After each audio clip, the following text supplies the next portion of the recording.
Hello, I'm Tactical Pascal. Welcome to the channel. I hope this video finds you all safe and well. I'd like to give a big thanks to every one of you who watched the 24-hour charity live stream. We absolutely smashed the donation target, so thank you very, very much. Unfortunately, because YouTube doesn't allow streams that are longer than 12 hours, you can no longer watch the 24-hour live stream. So if you didn't see it when it was on, you'll never see it, I'm afraid. Needless to say, it was great fun and we raised a lot of money for charity. So once again, thank you to everyone who played and everyone who donated. It's greatly appreciated. This video is on how to use SRS in low fidelity modules in DCS World. Now, if you don't know what SRS is, I have other videos before that will explain how to install and how to use it. That video was designed for people playing with high fidelity modules, so clickable cockpits where it's fairly simple to change the frequencies. Now, if you've got a low fidelity module, maybe you've just started DCS or you're not sure if you want to pay money for a high fidelity module, this quick guide should help you communicate online using SRS with other players. So when you first log into multiplayer, there are various options you already have to communicate with players.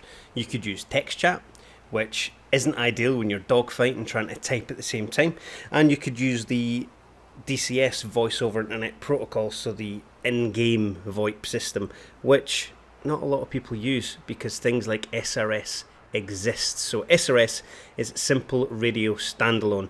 I'll include a link in the description below for where to get it and also for the previous video on how to install it.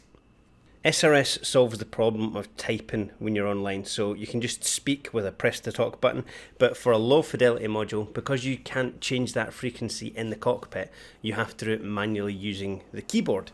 You need to map a few keys, quite a lot of keys actually, so you need to have plus or minus 100 megahertz, plus or minus 10 megahertz, plus or minus 1 megahertz, plus or minus 0.1 megahertz, press to talk, COM1, and COM2.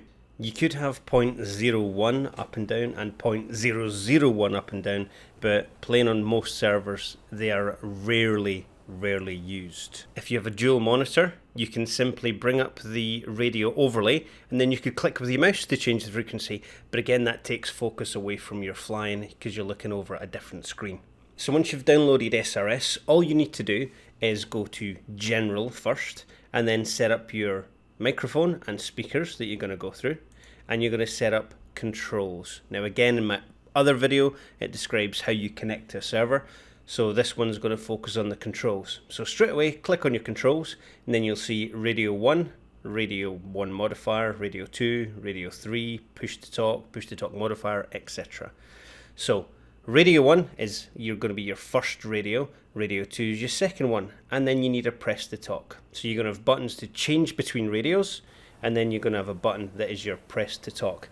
I have them mapped on my joystick because it's nice and easy. I recommend you do the same.